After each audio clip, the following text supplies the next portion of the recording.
Evening, everyone, and welcome to another edition of Let's Talk About It. This is Susan Johnson, and my co-host, Dennis O'Brien, is still recovering from his surgery for his throat, so he will not be joining us today, but I'm sure he'll be listening.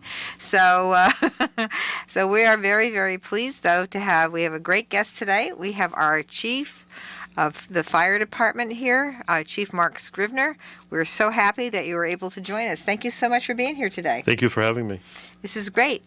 And before we proceed with Chief Scrivener, I just want to make a little remark about last week's show.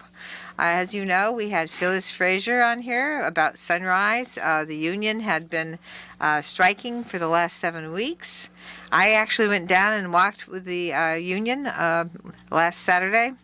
And last week, anyway, it wasn't Saturday. And then Phyllis was on our show last Friday. And she gave me the good news that they have settled the contract. So this is good work for everybody. Thank you, Sunrise.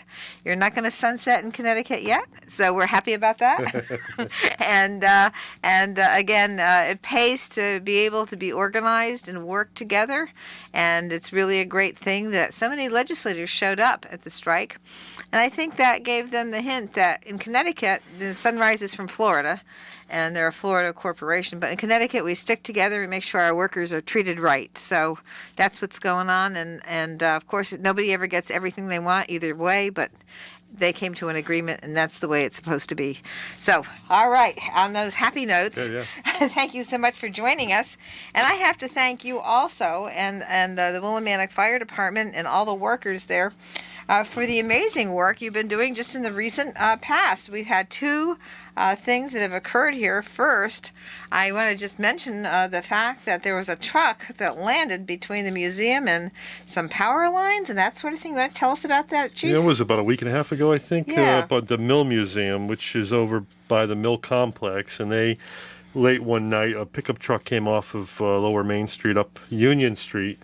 And it must have been going at a fairly decent rate of speed because it went off the road and went up what we call a guy wire. It's a cable that comes off the telephone pole to the ground, helps stabilize the pole, and it kind of launched itself up the pole, and then slid off the guy wire and into the utility pit between the road and the Mill Museum, which is about the width of a vehicle. And in that utility pit was a number of things, but one of the things was a gas line. So the truck landed on the gas line. But also the power line, the pole snapped up about 10 feet up off the ground because of grabbing a second guy wire on the way down, snapped the pole off, the wires landed on the metal fence and energized that. Now, it was a very dangerous situation. Thankfully, the driver walked away, and thankfully he didn't touch any of the fence, because if he had, he would have been killed instantly. Yeah, you want to tell the people a little bit about that, because if a car happens over a live wire or even a wire you don't know whether it's live or not, really it's probably the best thing to do is to stay in the vehicle, because the vehicle is grounding with the rubber tires, and if you get out, you could ground the wire yourself and become electrocuted and die. There's no real good scenario with a wire and a car entangled, but yes, if the car is not on fire, the best thing you can do is stay in the car and call for help. In fact, a few years ago during a storm, we had a wire come down on a fire truck, and that's exactly what they did. They stayed in the fire truck and called for help, and Eversource was able to come get them. If the vehicle is on fire, that's really a bad scenario, because even if you jump free, and if you jump free from the car, you cannot touch the ground and the car at the same time. But there is also a potential that if your legs are too far apart when they hit the ground, I'm not an electrician, but I understand that there's concentric rings of potential as from the point where the wire touches the ground and it spreads out like ripples in a pond, and you could still get electrocuted without ever touching the wire. So you'd want to land with your feet together and try not to put your hands down. It's not a good scenario. I don't ever want to be in that scenario. Very frightening scenario, and so this is very scary, because not only did you have a live wire, you had the gas line, And boy, I don't know what the combination could do, but it sounds like it could start a fire. Well, I'm amazed that one, that he wasn't electrocuted, and two, that the gas line didn't leak. It was damaged, but it didn't leak, and ultimately had to be replaced. The Mill Museum was out of power, out of gas, out of heat for a couple of days, and so the fact that the building didn't burn down is just amazing to me. Captain Terriel was the officer in charge that night, and he quickly recognized that the fence was energized and made sure people stayed away from it. But getting the truck out of the pit was no small feat.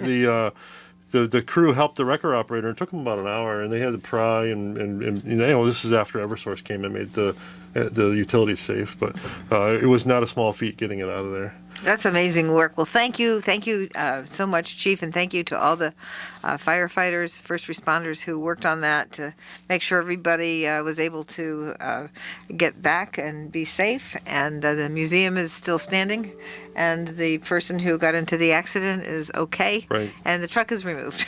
Yeah. That's great. And then you had the Walnut Street fire. Yeah, I guess it's going to be 2 weeks this coming Monday. We had a fire on Walnut Street, a residence. People were at work. And the fire marshal said it's undetermined cause, but when we arrived, when the call came in, a few passerbys had made note of some smoke. The police department arrived first and said, "Yep, definitely smoke coming out of this building."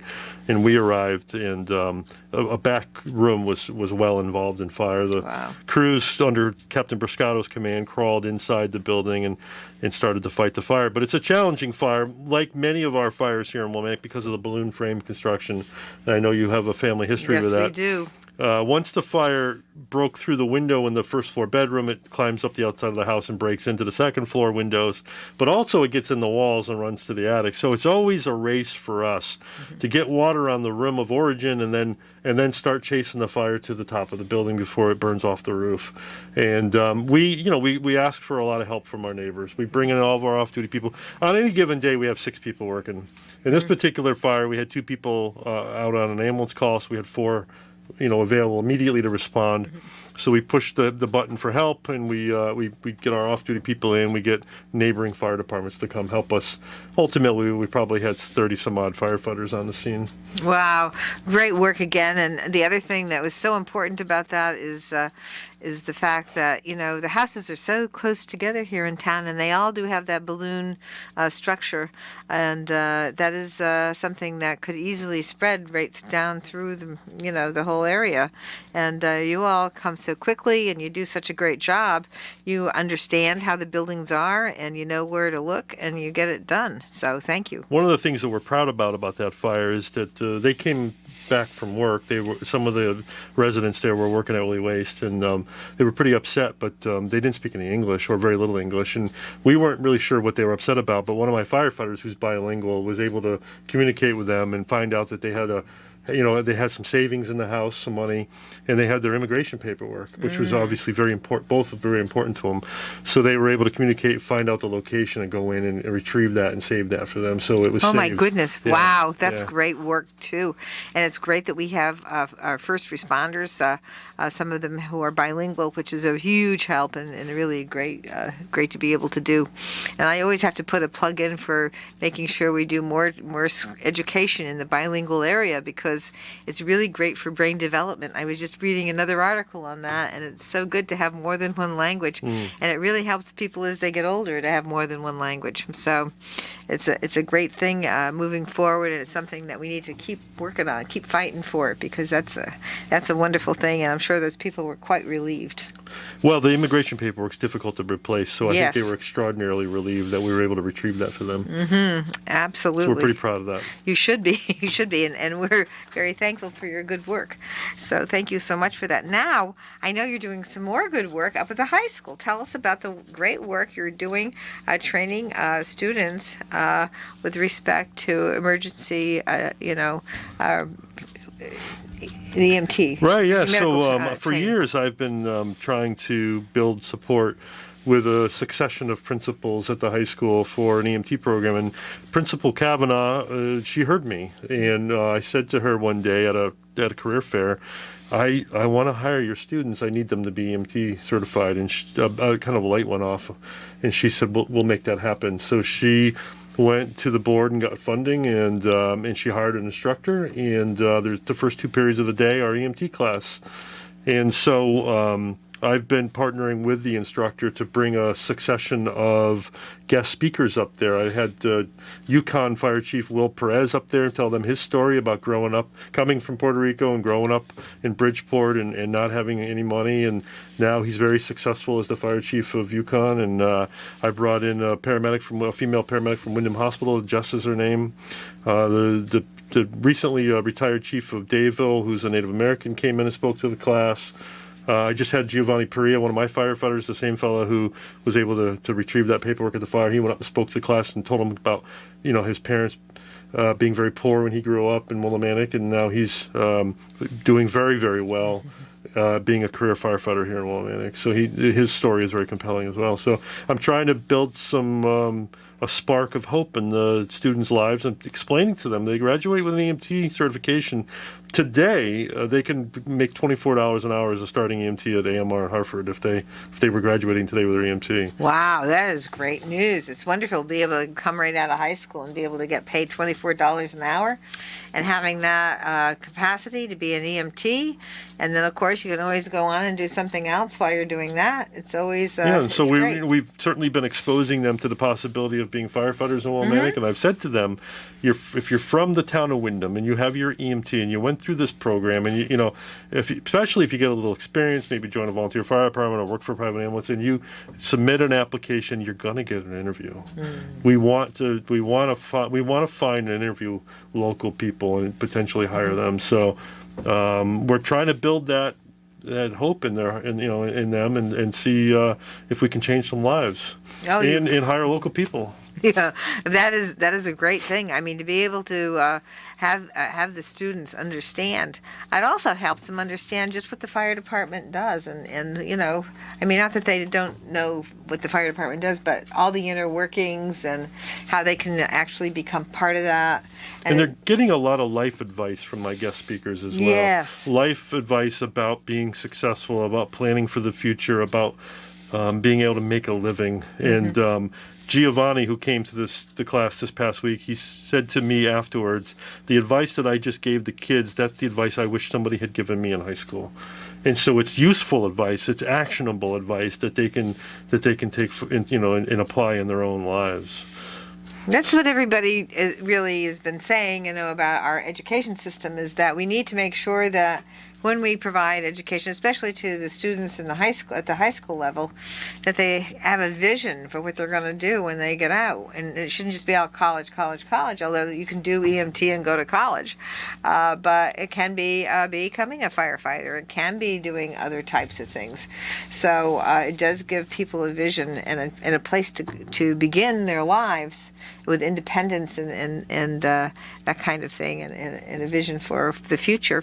And so that's a great thing. Yeah, it is. And we're really grateful that the high school, that Principal Kavanaugh heard us and is doing it. And it's going to change lives. Yes, it is. Well, that's something that we should bring up and make sure we can do in other towns, I think. In various places around the state, it is happening. Good. It needs to happen in more places. Yeah. I mean, it's something that I sit on the education committee in the legislature, and that would be something I think that we should be able to disseminate in some way, because you have a group of firefighters group. You were the head of the Chiefs organization. So I'm past president of Connecticut Fire Chiefs, which is both career and volunteer, and I'm the current president of the Career Chiefs Association. Wonderful. So it's an association of fire chiefs for all the career fire departments in the state. I'm currently president of that.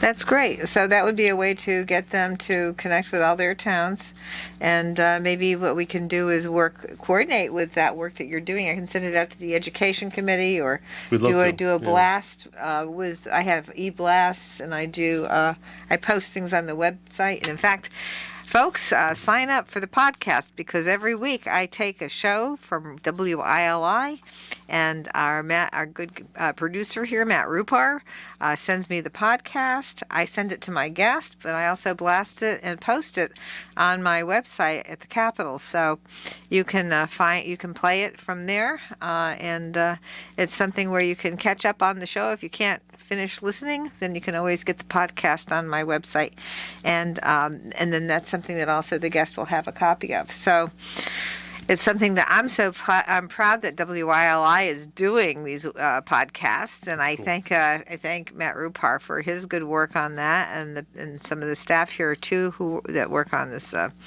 you can find that on the WILA website. Is that what you just said? Is it on the? I don't know. It's on my web page at the Capitol. Okay. I'm not sure. Not on the WILI website yet. Okay. It will be. Okay. Thank you. Cool. We've been working on it. Yeah. Anyway, so that's but I digress. That's okay. I mean, one of the things you and I were going to talk about was hiring, anyways, and job Yes. opportunities. And the career fire chiefs, we have a DEI committee, a diversity, equity, inclusion committee, and we a couple of years ago took on the issue of why the fire service in Connecticut and across the country is the least diverse government agencies. And there's a lot of work to be done there. But one of the things we came up with is changing the way we hire. We changed the way we test and interview and that sort of thing, and we're seeing some real progress with that. Willimantic is a part of a consortium of 13 towns. We think a 14th is going to sign on here in a few weeks. And we together we offer an entry-level exam. Then you can take the one exam and you can be eligible for a job in 13 towns. And so a person from Willimantic or a person from anywhere in the state could take this test. This time around, it's going to be computer-based. We've never done that before. It's always been a old school written exam with a pencil, number 2 pencil. This time around, you can do it at home on your own computer. We give you a written exam so that we know that you have a baseline ability to pass the academics at the fire academy and your EMT. And then we send you off to interviews. And we're going to, together as a consortium, do the first round interview from home on your computer or your phone. It'll be remote. We did it remote at the beginning of the pandemic because of the pandemic, and we were so successful with it. We're going to replicate it again this time around. So we have an open application period right now. It's on the wyndhamct.com website. You look for job opportunities, and there's a link there to apply. You have till February 11th. We want local people, and I say local, if you're listening to this, you're local. We want you to apply for the fire department jobs. We want to make this candidate pool representative of our community. And by the way, Mansfield's on that consortium as well. Oh, great. And so we're partnering up with these other communities to do that. Well, I would love to actually post that as well. So I hope you have some written material that I can add I can send it over to you on email. Sure. to the blast, the podcast blast, and I can have people listen to the podcast and see also when I post this that that they can where they can go to follow up on making sure they can get the examination and that it's online and that they can do the test until February 11th. That's right. And that'll be a great thing for students to be able to do. They'll have a little bit of time to follow up on it because the vacation's coming up pretty soon. So for if the you want to students. be a career firefighter in Willimantic or most communities, you got to be at least 18 years of age. You got to take the written exam, which we offer every 2 years. We call it written. It's computer-based exam. If you pass with a 70 or more, then you'll go off to the interview, and then we'll establish a hiring list, and we'll be hiring off of that list for the next 2 years. Yeah, that's great. So you have multiple opportunities for jobs in 13 communities. That is wonderful. What a great thing. And the other thing I wonder about now, I'm thinking about the EMT class, and I'm wondering, would say you're not going to be able to take it. What year do you take the EMT class? I guess is the question first. Well, you can take EMT at 16. So because we've just started this year, the seniors are not going to make it to EMT. They're going to make it to a lesser certification. The juniors are going to put 2 years in. They're going to make it to EMT because of the academic schedule. There's only so many contact hours that you can have in a high school. So, but the people who are in the class now who are juniors will be EMTs by the time they graduate high school. So emergency medical technicians or EMTs they're taking this class at the high school. Yeah.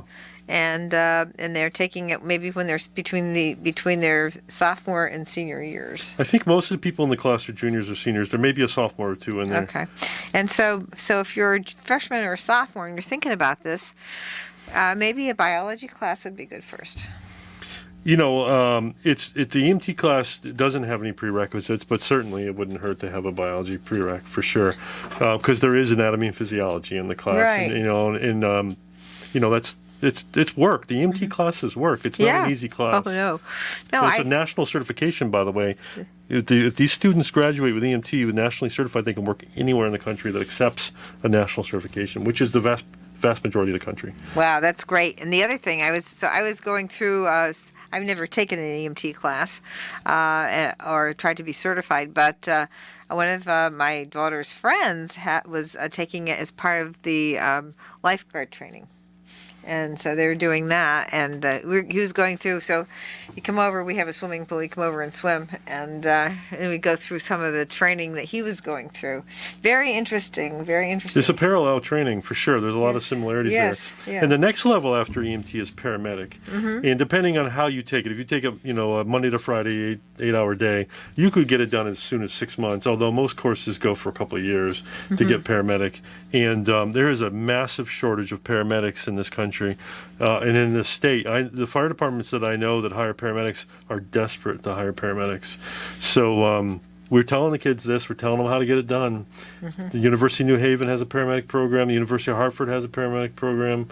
Or maybe it's Capital Community College. Well, there's a paramedic program in Hartford.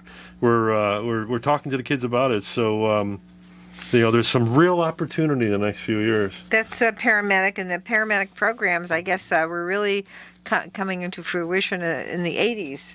Where That's right. We had started to see where you had a lot of people who were just finishing up through the paramedics, and then they would have these things called paramedic intercept programs, Right. and they would be waiting on the side, especially with a lot of the volunteers. They would be waiting, and they'd get the call, and then they'd hop in with the ambulance. Well, that's how we way. operate here in Willimantic. The Willimantic Fire Department operates the ambulance for the entire town of Windham and for the town of Chaplin. We are what we call basic life support, which is the EMT level. Right. And if the 911 dispatcher asks some questions and they determine it's a life-threatening event, then they'll dispatch a paramedic from Windham Hospital, and they'll respond, alongside of us in their own vehicle with the fly car, they call it. They'll climb in the back of our ambulance and they'll work alongside us. This is the heart attacks, the difficulty breathing, the possible strokes, et cetera, et cetera. And so we have a very, very successful and a model EMS system here in this community. Yeah, I know we do. I've been very proud of that. It's been a very high-level operation for years, and I thank you and all the people who are working in that area as well. I mean, it's great that this is all done, and we really have a really good response, a quick response, and very effective response with very well-trained people as first responders in these circumstances. We're going to come right back because this is a fascinating conversation, and I'm very happy that we have Chief Mark Scrivener here, Chief of the Willimantic Fire Department, and we're going to be back to talk some more about all this good work that they've been doing and how the students can start to think about maybe doing this when they graduate from high school. And so we're glad to be here, and we'll be back right after these messages. Everyone, this is Susan Johnson, and I'm here with our very special guest this evening, Chief Mark Scrivener. He's the Chief of the Willimantic Fire Department, and he does so much good work here in town. And we're here I want to just finish up our discussion about how the emergency medical technicians work, how Chief Scrivener has started a program at the high school. The high school is having classes to train our students so that they can become EMTs. And this is very, very exciting. And I just wanted to ask a couple more questions about that. So thank you again for being here. And so we were talking about, you said that maybe juniors and seniors would be the most likely students in the emergency medical technician program. That's right, just because of their age. I believe the state of Connecticut requires them to be at least 16 years old to be in the training. And just for clarity, I didn't start the program. It was my idea, but Principal Kavanaugh ran with the idea, so she deserves a tremendous amount of credit. Well, thank you so much to Principal Kavanaugh as well. We know that we're doing a lot of good innovative things at the high school, and this is one of those other things to help with career paths, and they actually have somebody there who is working on making sure that there are there are many career paths for our students, so that when they graduate, they can go right into work, and they have that vision for their future. And it makes a huge difference, I think, when the students have a vision for the future. Absolutely. Very, very good. So I was just thinking, wouldn't a biology class be a great thing? So if you're a freshman or a sophomore in high school, wouldn't it be great to have that under your belt before you took an EMT class? It certainly would make the EMT class easier because you do have to learn anatomy and physiology, and if you've already got some of that behind you, then it's just going to be that much easier for you. The EMT is an intensive class. It's a tremendous amount of work. Thankfully, with the high school program, it's dragged out over 2 academic years, so there allows for quite a bit of application. If I sent somebody to an EMT class right out of recruit school, I'm going to put them in a Monday to Friday class that's going to take them 30 days to do. It's very intensive, but if you can stretch it out, it's a little less intensive, more time to study. Well, that's a good thing, because I think the longer you spend thinking about things, the longer it stays with For you. sure, yeah. And so that's a really, really great way to do it, too. I mean, that's it sounds to me like a really great thing and a fun thing. And also, connecting, you were talking about some of the people who had been speaking to the students and how they talked about their life experiences. That's right. And I most importantly want to show the students that they can do it too. And so Chief Will Perez from Yukon Fire Department came in and he said, look, I came here. I think he said he was 5 years old when he came over from Puerto Rico. He lived in Bridgeport. They were very, very poor. He borrowed some money and got into a program and got his EMT and then worked as an EMT. And then borrowed some money and got in a paramedic program, and then later on got hired in the East Hartford Fire Department, where he was assistant chief for a number of years, and he's now chief of he has a PhD, by the way, in education, and is very, very successful as a chief of the Yukon Fire Department. And he said to the kids, "You can do this. If I can do it, you can do it." I was in the same boat as some of you, and we didn't have much, and here I am. And he gave them some really phenomenal advice about how to go ahead and do that. And same thing with Giovanni Perea, our firefighter. He's a little different path. He at 15 years old, he stopped into the firehouse and said, "How do I become a firefighter?" And we told him, and we said, you should probably go join a volunteer fire department. He knocked on the North Windham Fire Department door, and they said, "Come back and see us when you're 16." And he did, and he worked in he volunteered in the North Windham Fire Department for 5 years. And while he was there, he met Joanne Miles, our chief dispatcher, and she said, "You might be a good dispatcher." And he came in and he worked as a dispatcher for a bit, and then we got our hands on him and said, "Geez, you ought to be a firefighter for Willimantic." And he's been with us for 15 months or so now, and I'd like to have 6 more just like him. He's phenomenal, and I'm sure he's gonna make a wonderful career here. He's 23 years old. He's got a wife and kids. He owns his own house. He's doing very well. And he came in and said to the students, "If I did it, you can do it." And the story repeats, right? I bring in people who tell them their story, but in many cases they're local, and they say, "If I did it, you can do it." And here's some advice, by the way, on how to do it. And hopefully the light turns on in some of the eyes, and we're seeing some sparks. Oh yeah, well I think the big thing is the idea that, wow, here's a path for me. Here's something that's local. Here are people I know.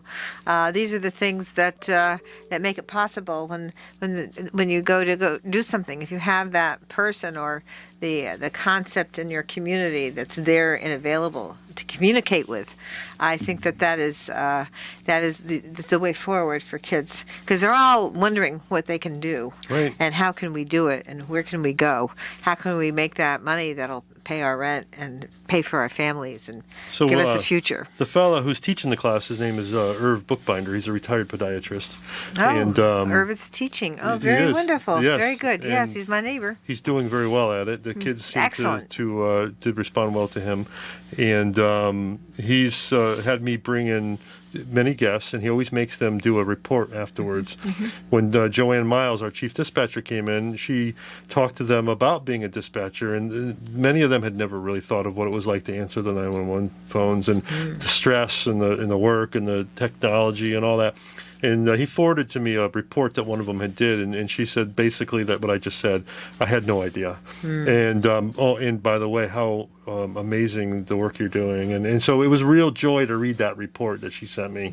And so the kids are analyzing what people are saying, and they're having to write about it and give it back to us. So that's wonderful. It is great, amazing work, and another great way to connect with the community, and just keeping us safe all the time. I can't thank you and all the people who work as first responders here.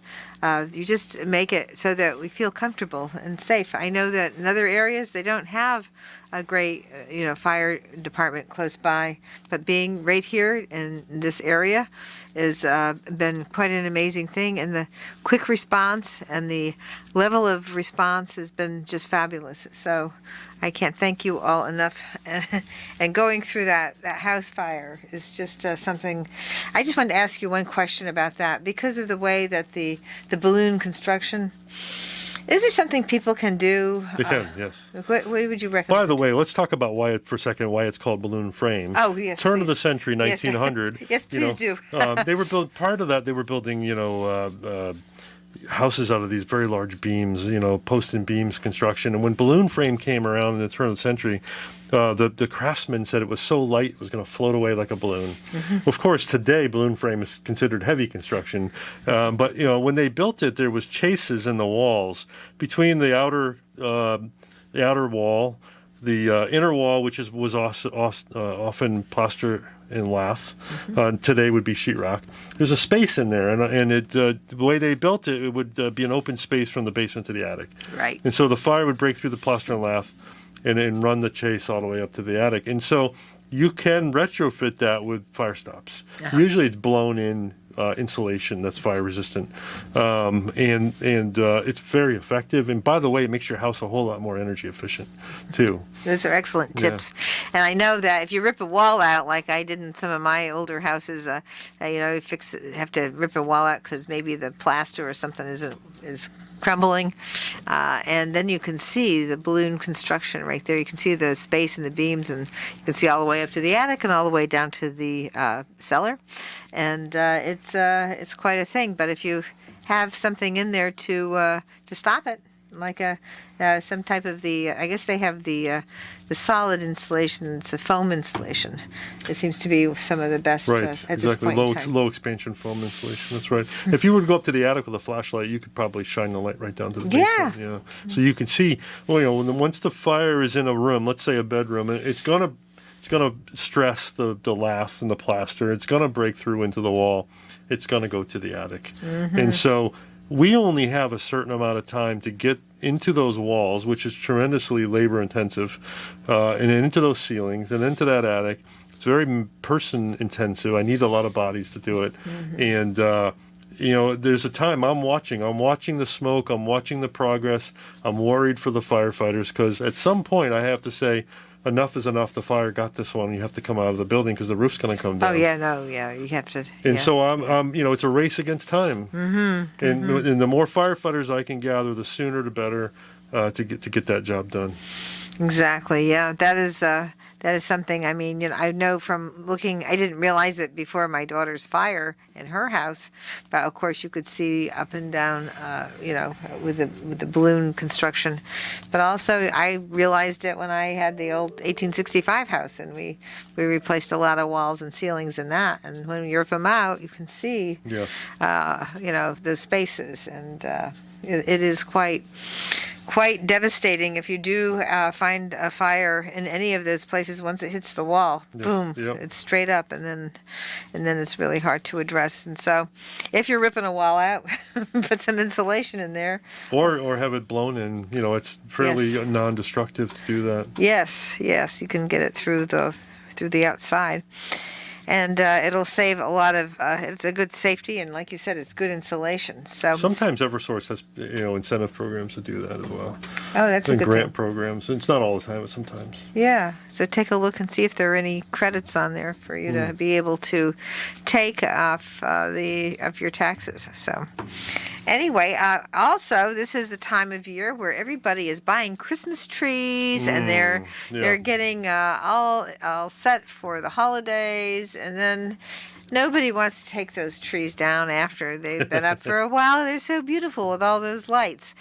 But I think that there's probably a time in which that makes it safe for you to take it down, and there's probably a time in which you should actually take it down because it's no longer safe to be standing up there. The best thing you could do for a Christmas tree is water it every day. If you water your Christmas tree every day, that makes it much more safe. But a quarter of our Christmas tree fires are also related to the heating source being too close to the tree. Oh, this is interesting information. Yeah. What types of heating sources are you speaking of? It could be a space heater. It could be a wood stove. It could be any number of things. obviously the baseboard hot water heaters are safe. They're not going to catch a Christmas tree on fire. But, Right. But a space heater would very effectively catch a Christmas tree on fire. And, they burn fast, especially when they're dry. Yes. And so we don't, that would be a life-changing experience for you to have a fire in your house from a Christmas tree. Yes. Thankfully, it doesn't happen that much, but it can be pretty traumatic when it does. Yeah, a lot of people don't think about their heaters and where they're putting them, and it could be not just a Christmas tree this time of year, but other things could be close to those space heaters that could cause a fire, and I would imagine that might be a year-round or at least a wintertime problem where people have put things, maybe a newspaper, rack or something else near where the hot heater is, and then it becomes a real problem because it can catch on fire. We want you, if you have a space heater, and I have an electric space heater at home, I never use an extension cord with it. It draws too much, and it will overheat, and so it has to be plugged directly into the wall, and it needs to be kept 3 feet away from anything that's flammable. Furniture, couches, chairs, it needs to be kept at least 3 feet away. And really shouldn't be left alone. You should keep an eye on it.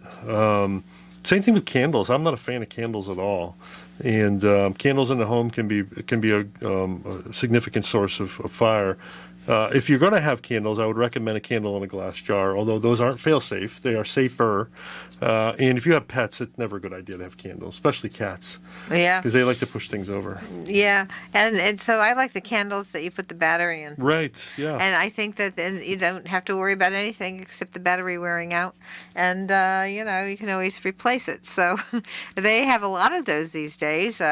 I'm using them in my house. And so I think it's much easier, much safer, and I don't have to think about it if I have a battery-operated candle. I have a couple lamps at home that I bought. They look old. They're not. They're brand new. They're glass lined, and they have. You can take any light bulb and put it in there. But I went and got the flashy ones that look like flame. Oh yeah. They're an actual light bulb, but they look like flame. And I've put them in there, and it's a wonderful ambiance in the house. I love having those on. They're right next to the Christmas tree, and they're safe. They're not going to catch my Christmas tree on fire. So I want to have you go back over how people can connect with you on this EMT training and also the hiring that you're doing. Right. So the EMT trainings for this particular course we've been talking about is for the high school students, and so anybody that's a high school student or future high school student should connect with the staff there. However, there are certainly EMT classes available in this part of the state. And if we hire you when you don't have EMT, we'll train you to be an EMT. And so it's not a necessary skill to have. Although I have to say, we certainly would love it if you did have your EMT before we offer you a job. It makes bringing you on board a lot easier.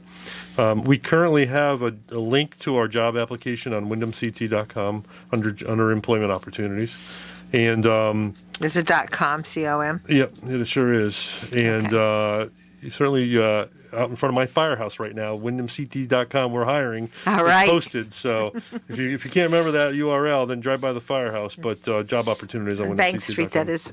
Yes, on Bank Street. That's right. Yes, indeed. Yes. This is great because this is great to give people a lot of chances to have employment and get trained and work with some wonderful first responders here in Willimantic who do great work. And talk about a little bit more, if you become an EMT, maybe the next step would be a paramedic for a paramedic intercept. So your EMT certification can be very powerful, and I'll tell you why. My oldest daughter, who's 28, she was a volunteer in Wyndham Center Fire Department, and she became an EMT through that volunteering opportunity. And later on, she went and got a CNA as well. She's parlayed that certification into a number of opportunities for herself. She works on ambulance service of Manchester as an EMT. She works in the pediatric urgent care in Manchester as an EMT. She works in labor and delivery in Hartford Hospital as an EMT. They have another title for it, but she's had all these opportunities. She worked in a group home for a while. She's had all these opportunities because she had her EMT certification. Now, the pediatric urgent care, she does a lot of intake on patients there, and the doctor sat her down one day after observing her work and said, why aren't you in med school? And she said, oh, I'm not smart enough for med school. And the doctor said, you're absolutely smart enough for med school. You should go. And so she's been taking classes. She never would have had that speech from that doctor if she hadn't gotten her EMT and hadn't, gone and gotten various jobs in the field. And so I can't overemphasize enough how powerful an EMT certification is. The day you graduate with your EMT, you can get a job for $24 an hour. Right now, these companies are desperate for employees. They lost a lot during the pandemic, a lot of burnout, and they're going to have to be replaced. And now maybe you say, I don't want to be an EMT the rest of my life, but maybe it's a good way to make some money until you figure out what you want to do the rest of your life. Or maybe you're taking college classes for something else. And, you rather than working at a minimum wage job, you could be an EMT and work $24 an hour for start while you're going to college. There's so many opportunities that are available with that certification, and that's why it's so powerful for the high school to be offering that. Well, EMT, it sounds to me like it would be a flexible hours. So you'd be Very flexible. And so you could go to college, and you've got probably day and night classes opportunities in college. So, and a lot of times classes, you have to have a flexible situation. So it sounds to me like you could do the EMT and then you could adjust it to whatever your college schedule is. And it's offered in multiple locations. The community colleges offer it. It's offered, by private enterprise as well. And I would be remiss if I didn't give a shout out to our local volunteer fire departments who are always desperate for EMTs as well. Maybe you have a different career. I mean, you're successful in what you do, but you feel like you have something left to give to your community. These local volunteer fire departments would love to have you as an EMT, and many of them will pay for you to go. And so, if you can't afford to put yourself through EMT, join a local volunteer fire department. They'll probably put you through if they see a level of commitment from you. Well, that's a great point. And you're right, we should be saying thank you very much to our volunteers. They're out there, they're volunteering 24/7. And we have 3 volunteer departments here in Windham. And, it's great. And they coordinate very well with the Willimantic Fire Department and also with Mansfield. So we have wonderful people here all throughout Eastern Connecticut working together to make sure everybody's safe here. And they really are operating on a very high level to make sure people are going to be safe and healthy. And of course, the training. I would be remiss if I didn't mention our fire school that we just opened, and we've got to have a celebration at some point in time. But I'm very, very pleased, having worked from the time I got to the Capitol back in 2009 to make sure that we finally got our brand new fire school, and it's there and it's up and running, and it's a beautiful facility, and there's great training opportunities for everybody here in Eastern Connecticut, because for a long time we didn't have anything here in Eastern Connecticut. People had to travel, but now we've got a great spot. I joined the Hebron Volunteer Fire Department in 1987, and they sent me over here to Eastern Connecticut Fire School. It's the only fire school east of the river, and it was in pretty poor repair at that time, and it's state of the art. It's probably one of the best fire facilities in the country right now. So thank you very much for funding that, by the way. Oh, thank you. I couldn't be more proud of it. I couldn't be more proud of working with all the speakers from the time I got there. And I know at the time before Speaker Arasimowicz was a speaker, he was there working on that and working with Dawn Niles, who is our president of our council now. And she was down there working as a legislative aide to help us out. And so we were there working every single year, making sure that bonding got there, and finally were able to get it done. And I couldn't have been happier. Yeah, it's just an amazing facility. Couldn't have been happier. Well, thank you, Chief. It was a fast hour. Yes, it was. And I always appreciate having you here on the show. Any last words? Well, just be safe this holiday season, and be careful with COVID. Yes. Mask up. Thank you, everybody. And yes, we have to be careful of COVID because we want to make sure we get through this pandemic eventually. And we know the protocols we need to do to get vaccinated. Exactly. First of all, get vaccinated. Secondly, make sure you wear your mask. Do them both, actually. Vaccinations really save lives. Yes, they do.